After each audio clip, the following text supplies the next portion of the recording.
अस्सलाम वालेकुम and very good morning Lahore. आज की खूबसूरत सुबह की बहुत सी चाहतों, बहुत सी मुस्कुराहटों और बहुत सी मोहब्बतों के साथ मैं हूँ रुखमा इरफान मलिक और आप सबको आज के शो में वेलकम करती हूँ। उम्मीद करती हूँ आप सब लोग बिल्कुल खैरियत से होंगे और आप सबका आज का दिन बहुत अच्छा, बहुत प्लेजेंट गुजरेगा। सो जनाब, शो के आगाज़ में सबसे पहले ज़रा हम मौसम पर बात करना चाहेंगे, क्योंकि मौसम में हम वाज़ेह तब्दीली जो है वो देख रहे हैं। कुछ रोज़ पहले बारिश हुई, उसके बाद मौसम जो था वो खुल गया, ऐसे लगा कि प्लेजेंट हो गया है, लेकिन स्टिल एयर क्वालिटी इंडेक्स जो है वो अभी भी बेहतर नहीं हो पा रहा। कल भी ऑब्वियसली लाहौर की अगर हम बात करें या सराउंडिंग्स की बात करें, सो यहाँ पर भी बारिश हुई, हल्की हल्की बूंदाबांदी हुई, जिसके बाद ऑब्वियसली हम एक और चेंज जो है, ट्रांजिशन जो है वो वेदर में देख रहे हैं।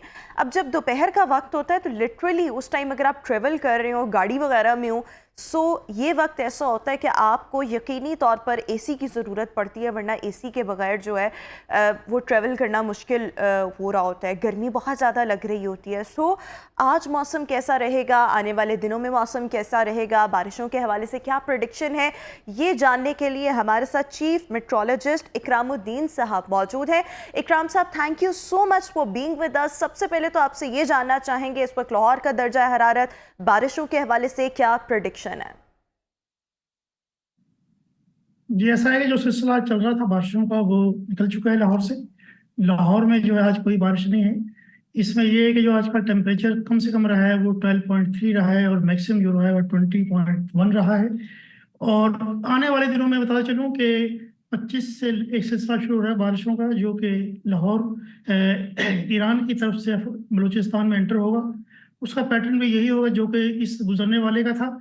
लाहौर में भी उससे लाइट रेन एक्सपेक्टेड है और जो नॉर्दर्न एरियाज हैं वहाँ पे स्नोफॉल का इम्कान रहेगा। स्नोफॉल कुछ ज़्यादा नहीं होगी, मॉडरेट किस्म की इंटेंसिटी हुई स्नोफॉल की।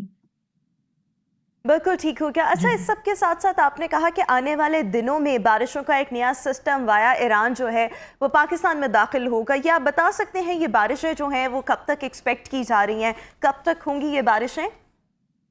जी, ये सिलसिला जो है 25 की रात से शुरू होगा और 27 तक रहेगा ये। इसमें जो है कहीं हैवी रेनफॉल भी है और मोस्ट एरियाज में जो है वो लाइट टू मॉडरेट किस्म की इंटेंसिटी वाली रेनफॉल होगी। अच्छा, इस सब के साथ साथ क्योंकि ऑब्वियसली अगर हम अब वीकेंड की बात करें, लास्ट वीकेंड पर भी प्रेडिक्शन थी कि मरी में स्नोफॉल हो सकती है।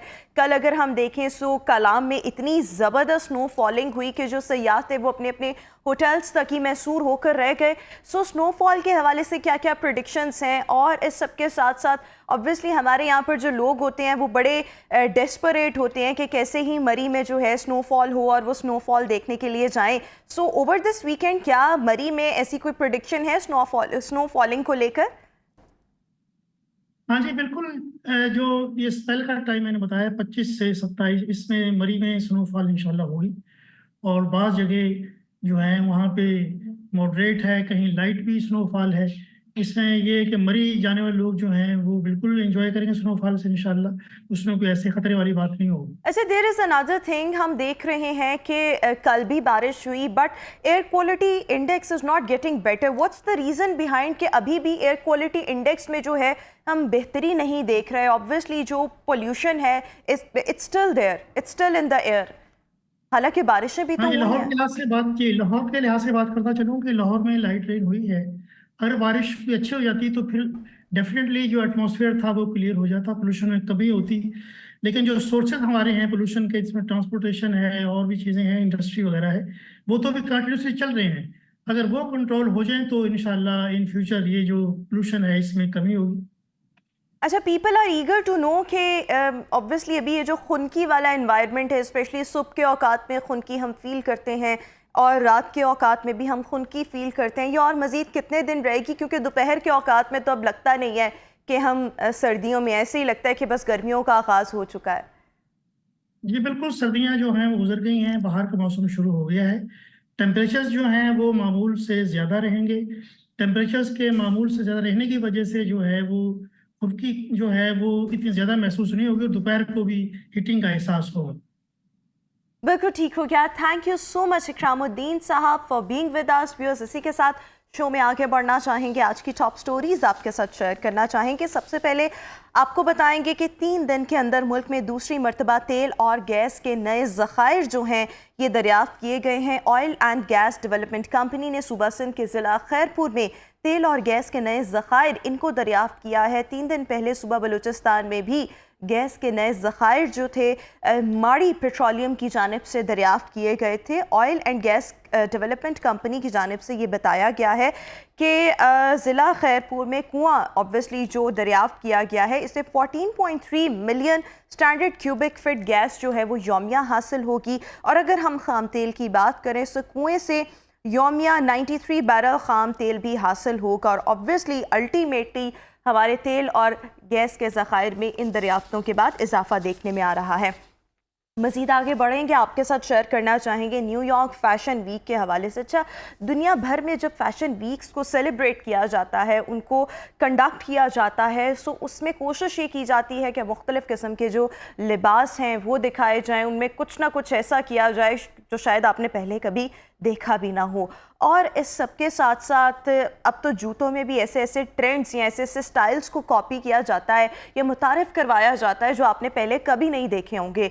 सो न्यूयॉर्क फ़ैशन वीक की अगर हम बात करें, यहाँ पर हुआ क्या कि एक मॉडल जिसने पिंजड़े की यानी कि एक केज की शक्ल की एक हील जो थी वो पहनी हुई थी और उस हील के अंदर जो थे वो जिंदा चूहे जो थे वो दिखने में आ रहे थे। यानी कि हील के अंदर असल में कैद किया गया था जो असल चूहे होते हैं उनको। और इस अंदाज में ये जो मॉडल थी अपना फ़ोटोशूट करवा रही थी। लेकिन जब ये वीडियो जो भी हम आपके साथ शेयर भी कर रहे हैं सोशल मीडिया पर वायरल हुई, उसके बाद लोगों की जानिब से इस खातून को इस मॉडल को बहुत ज़्यादा क्रिटिसाइज़ इसलिए किया गया कि ये जानवरों के हुकूक़ की खिलाफ वर्जी है। सो वाज़े तौर पर इस खातून के ख़िलाफ़ जो है वो एक्शन लेना बनता है। लेकिन मुझे नहीं समझ आता कि इतने नित नए आइडियाज़, इतने डिफरेंट काइंड के आइडियाज़ जो हैं वो लोग कैसे सोच लेते हैं और फिर ना सिर्फ सोचते हैं उन पर इम्प्लीमेंट भी कर लेते हैं। बट एनी हाउ ऐसा हर जगह ही होता है, लेकिन ये बहुत ही डिफरेंट काइंड ऑफ चीज़ थी। आखिरी स्टोरी की तरफ आएंगे। पाकिस्तानी ड्रामास की अगर हम बात करें, कुछ रोज़ पहले इंडिया में मकबूल पिछले दिनों भारतीय एक्टर ने पाकिस्तानी ड्रामास का जो कंटेंट था उसकी असल में बहुत ज़्यादा तारीफ़ की थी। लेकिन भारत के मारूफ रियलिटी शो बिग बॉस 17 की जो कंटेस्टेंट हैं ईशा मलोया, इन्होंने पाकिस्तानी ड्रामास में काम करने की ख्वाहिश का इजहार किया है। और बेसिकली इनसे सवाल ये किया गया कि would you like to act in the Pakistani dramas. So इनका इस हवाले से ये कहना था कि अगर मुझे ऑफ़र हुई तो डेफिनेटली मैं पाकिस्तानी ड्रामास में जो है वो काम। सो व्यूअर्स, क्या गुफ्तगू की गई है आपने मुलाहिज़ा की। इसी के साथ अभी हम शो में एक ब्रेक शामिल करेंगे। Will see you after this short break.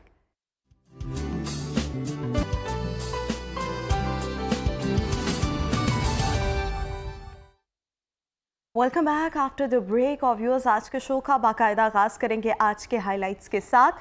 आज शो में सबसे पहले हम बात करने जा रहे हैं डायबिटिक रेटिनोपैथी पर। ये असल में है क्या और ये कितनी पेचीदा बीमारी है, इसका ट्रीटमेंट कैसे पॉसिबल है। मज़ीद आगे बढ़ेंगे। आज सोशल जस्टिस डे जो है इंटरनेशनली सेलिब्रेट किया जा रहा है, इस पर भी हम डिस्कशन करेंगे। मज़ीद आगे बढ़ेंगे। बिजली सारिफिन की सहूलत के लिए लेस्को ने ई बिलिंग सिस्टम इसका आगाज़ किया है, इसको भी डिस्कस करेंगे। मज़ीद आगे बढ़ते हुए शो में आज हम बात करेंगे का आज का दिन जो है वो कैसा रहने वाला है। So right now it's the health and fitness segment, जिसमें आज हम बात करने जा रहे हैं डायबिटिक रेटिनोपैथी पर। बेसिकली ये ऐसा प्रॉब्लम है आंखों का जिसमें ऑब्वियसली एक तो ये होता ऐसे लोगों को है जिनको टाइप 1 या टाइप 2 डायबिटीज़ होती है। इस डायबिटीज़ की वजह से वो मुख्तलिफ कॉम्प्लिकेशंस का शिकार होते हैं। और डायबिटिक रेटिनोपैथी जो है वो मोस्ट ऑफ द टाइम आँखों की जो नालियाँ होती हैं, आँखों में जो खून की नालियाँ ब्लड वेसल्स होती हैं उसको मुतासर करती है, जिसकी वजह से डायबिटिक रेटिनोपैथी जो है वो जन्म लेती है। कितनी ख़तरनाक ये बीमारी है, इसका ट्रीटमेंट कैसे करवाया जा सकता है, इस सब पर बात करने के लिए माहिर अमराज़ चश्म डॉक्टर अनम हमारे साथ इस वक्त शो में मौजूद हैं। Doctor Anam, thank you so much for being with अस। सबसे पहले तो how would you define diabetic retinopathy और इसकी अलामात क्या हैं? बिस्मिल्लाहिर्रहमानिर्रहीम। बहुत ही इंपॉर्टेंट टॉपिक आज आपने चूज़ किया और इस पे बहुत ज़्यादा अवेयरनेस की ज़रूरत है मैस लेवल पे, क्योंकि मैं अगर रेटिनोपैथी के पेशेंट्स देखूं तो उसमें सबसे ज़्यादा जो पेशेंट्स हैं वो डायबिटिक रेटिनोपैथी के होते हैं। टाइप 1, टाइप 2 दोनों डायबिटीज़ जो हैं, मतलब अगर छोटी एज में हो रही है या बड़ी एज में हो रही है, दोनों टाइप्स जो हैं वो इसको इफ़ेक्ट उसकी वजह से रेटिनोपैथी होती है। और इसकी वजह से जब नज़र एक हद से ज़्यादा कमज़ोर हो जाती है, एक हद से ज़्यादा जब रेटिना मुतासिर हो जाता है, तो उसको रिवर्ट करना बहुत मुश्किल हो जाता है। जब इस्कीमिया हो जाए, जब रेटिना अपनी जगह से अटैच होके सिकुड़ जाए, उसके बाद वो एक हद तक हम उसका इलाज कर सकते हैं। अब वो किस हद तक कर सकते हैं, उस हद तक पेशेंट्स उसको सीरियस ही नहीं लेते हैं, ठीक है। उस हद तक पेशेंट्स कहते हैं अच्छा शुगर लेवल ज़्यादा है, कोई बात नहीं, थोड़ा नज़र कम आ रहा है, ठीक है, और चेक करवाने जाएंगे, इसकी स्क्रीनिंग होती है, ठीक है। हर साल आपको शुगर है ना, आपकी नज़र ठीक है नहीं है, आपकी जो भी एज है, आपको हर साल एक माहिर अमराज़ चश्म डॉक्टर को अपना जो रेटिना का मुआयना, अपनी आइज़ का मुआयना कराना ज़रूरी होता है। तो वो हर साल आपके वो देखते हैं, स्टेजेस देखते हैं कि किस लेवल पर है, उसके मुताबिक आपका उस लेवल पे ट्रीटमेंट स्टार्ट करते हैं जिस लेवल पर उसके रिवर्ट होने के चांसेस होते हैं। तो ये बहुत ज़रूरी है कि एक तो शुगर लेवल को कंट्रोल रखा जाए, दूसरा आपने इसके जो डेफिनेशन के बारे में बताया, देखिए इसकी मेडिकली तो होता क्या है बेसिकली, हाँ, एक मरीज को किस किस प्रॉब्लम का सामना करना पड़ता है, और रेटिनोपैथी जो है वो आम लोगों में भी हो सकती है और डायबिटिक पेशेंट्स में भी हो सकती है। रेटिनोपैथी है कि रेटिना जो हमारे आंख का नूर का पर्दा है ना, उसमें जो भी प्रॉब्लम है उसे रेटिनोपैथी। वो अगर डायबिटीज़ की वजह से है तो उसे डायबिटिक रेटिनोपैथी बोलेंगे। अब ये नॉन प्रोलिफरेटिव होती है या प्रोलिफरेटिव होती है। नॉन प्रोलिफरेटिव इनिशियल स्टेज है, यहाँ पर नालियाँ ख़राब हो रही हैं, ठीक है, शुगर लेवल ज़्यादा है, वो नालियों को ख़राब कर रहा है। अब उन नालियों ने क्या करना है, खून की ऑक्सीजन प्रोवाइड करनी है। जब वो ख़राब होंगी तो ऑक्सीजन प्रोवाइड नहीं कर सकेंगी, और जब ऑक्सीजन प्रोवाइड नहीं करेंगी तो सिग्नल जाएगा कि खून की और नालियां बने, जो और नालियां बनेंगी वो सही नहीं होंगी, ठीक है, वो एबनॉर्मल वेसल्स होंगी और वो उल्टा पर्दे को नुकसानदेह होती, ठीक है। तो ये नॉन प्रोलिफरेटिव से फिर प्रोलिफरेटिव की तरफ, और प्रोलिफरेटिव से फिर एडवांस्ड की तरफ जाते हैं। फिर वो जो ख़राब खून की नालियां होती हैं वो फटती हैं, आंख में खून आता है, और फिर बहुत ज़्यादा जो जिसे कहते हैं ना डिज़ास्ट्रस कंडीशन होती है आइज़ के लिए। बिल्कुल ठीक।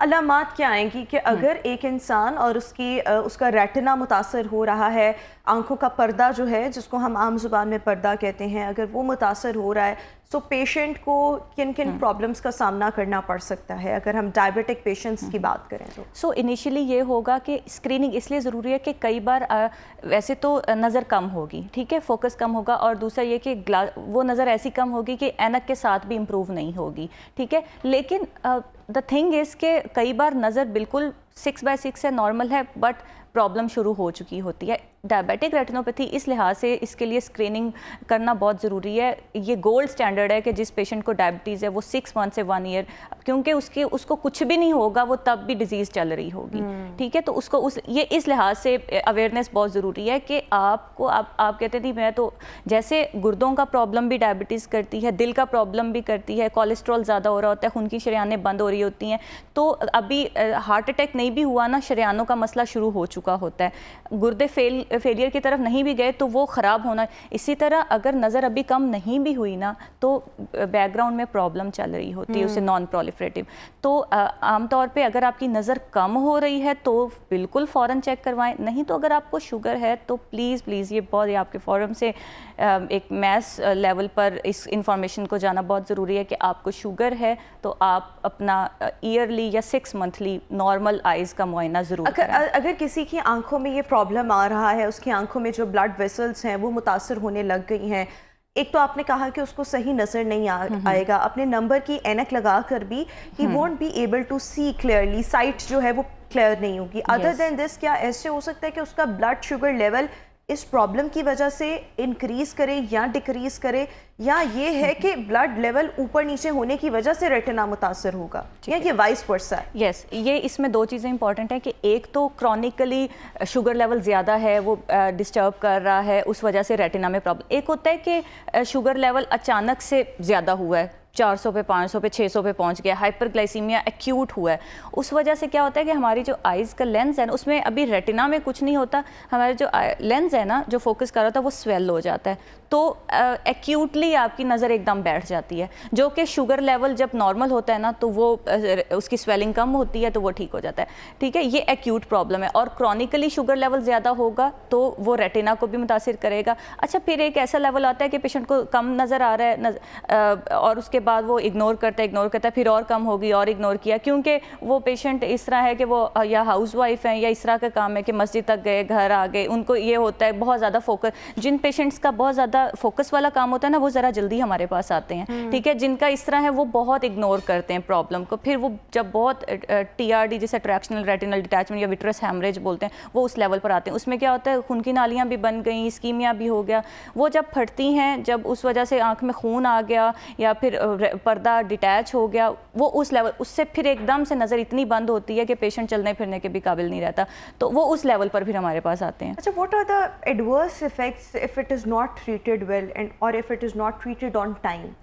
सबसे एडवर्स इफेक्ट तो ये है कि आपको आपकी ब्लाइंडनेस सबसे एडवर्स इफेक्ट है, अंधेपन का शिकार अंधेपन का। और ये वो अंधापन होता है कि इसमें इरिवर्सिबल हम सर्जरी करते हैं, हेमरेज को रिमूव करते हैं, रेटिना जो डिटैच है उससे वेसल्स को कट करके उसको वापस सिलिकॉन ऑयल डाल के उसको वापस अपनी जगह पे बिठाते हैं, बट वो इतना क्रॉनिकली ऑक्सीजन ना मिलने की वजह से स्कीमिक हो चुका होता है कि बहुत ज़्यादा अच्छे चांसेस नहीं होते। उसमें ये होता है कि हम आँख को मज़ीद, इसे पेनफुल ब्लाइंड आई होते हैं कि उसको नियोवास्कुलर ग्लाउकोमा ना हो जाए, ठीक है, और पेशेंट की आँख बिल्कुल निकालने की तरफ ना चली जाए, आँख का स्ट्रक्चर बरकरार है, उस वजह से फिर हम सर्जरी करते हैं, लेकिन नज़र आने के चांसेस उस लेवल पे बहुत बहुत कम हो जाते हैं। अच्छा, इस सब के साथ साथ देखें, हर इंसान जो है वो रेटिनोपैथी या डायबिटिक रेटिनोपैथी, जो डायबिटिक पेशेंट्स हैं, इसको अवॉइड कैसे कर सकता है, अपनी हेल्थ को, आँख की हेल्थ को मेंटेन कैसे रख सकता है, इसके लिए क्या करवाते रहना बहुत ज़्यादा ज़रूरी है?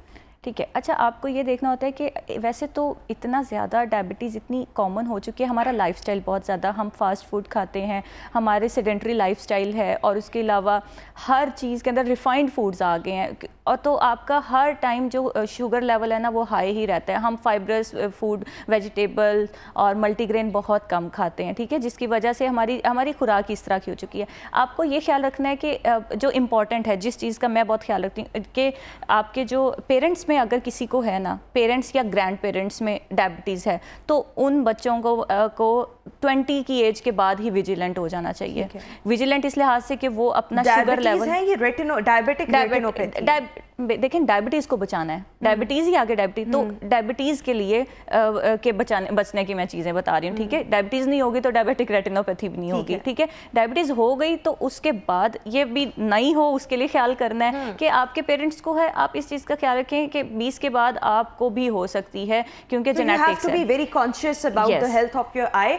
और ऑब्वियसली इसके ट्रीटमेंट ऑप्शंस क्या क्या अवेलेबल हैं, इस पर भी हम बात करेंगे। डॉक्टर अनम हमारे साथ शो में मौजूद रहेंगी। व्यूअर्स, अभी एक break, will see you after this short break.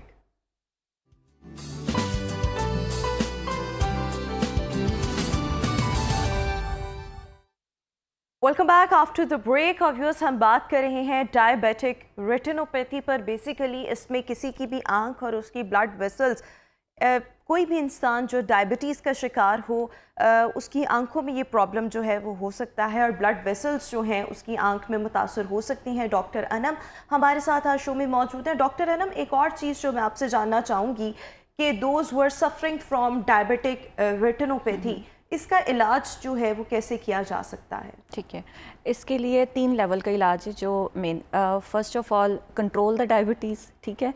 Secondly, जब रेटिना इतना इफेक्ट हो गया तो हम कुछ इंजेक्शंस होते हैं जो आंख में लगाते हैं, जो कि एबनॉर्मल वेसल्स को जो बन रही होती है ना उनको रोक देते हैं। जब वो बनेंगी तो लीकेज नहीं होगी, नज़र बेहतर हो जाती है। एक लेवल ऐसा आता है कि वो एबनॉर्मल वेसल इतनी बनती हैं कि हमें लेज़र के थ्रू रेटिना को रेटिना को जलाना पड़ता है। इसे पैन रेटिनल फोटोकोएगुलेशन बोलते हैं।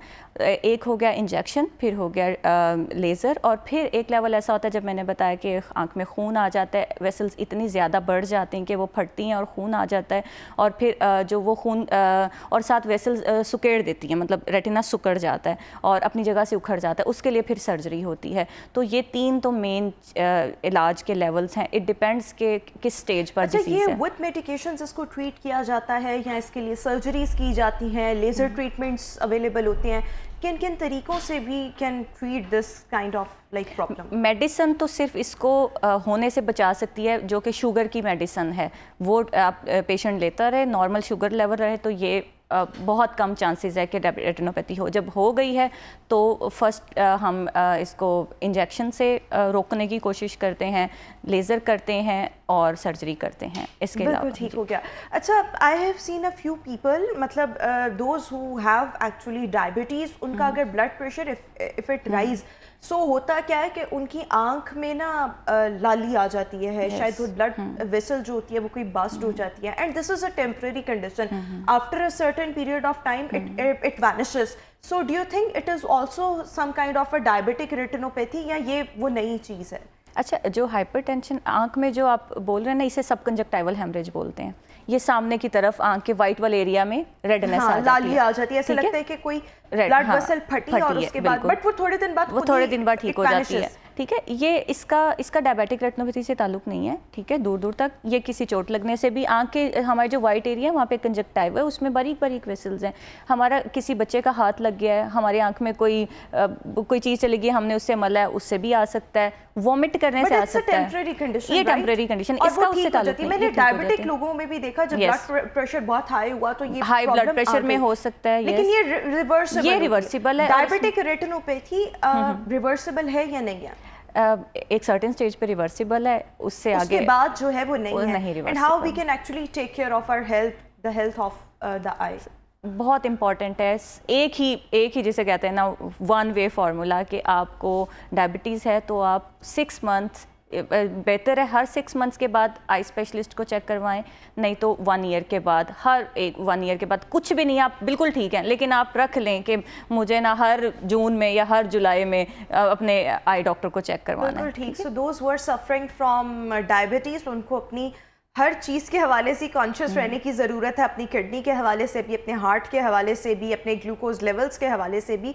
बट इस सब के साथ साथ आपको अपनी आंख की सेहत का भी ख्याल रखना है, जिसके लिए आपको कोशिश ये होनी चाहिए कि साल में 2 मरतबा सही, हर 6 महीने के बाद अच्छे किसी आई स्पेशलिस्ट से आंख का मुआयना करवा लें, ताकि अगर ऐसी कोई चीज़ पनप रही है, बन रही है और वो आगे जाके किसी बड़े प्रॉब्लम में कन्वर्ट हो सके, सो आप उसको शुरू से ही पकड़ लें। Thank you so much doctor Anam for joining us and good morning Lahore viewers. अभी एक break, will see you after this short break.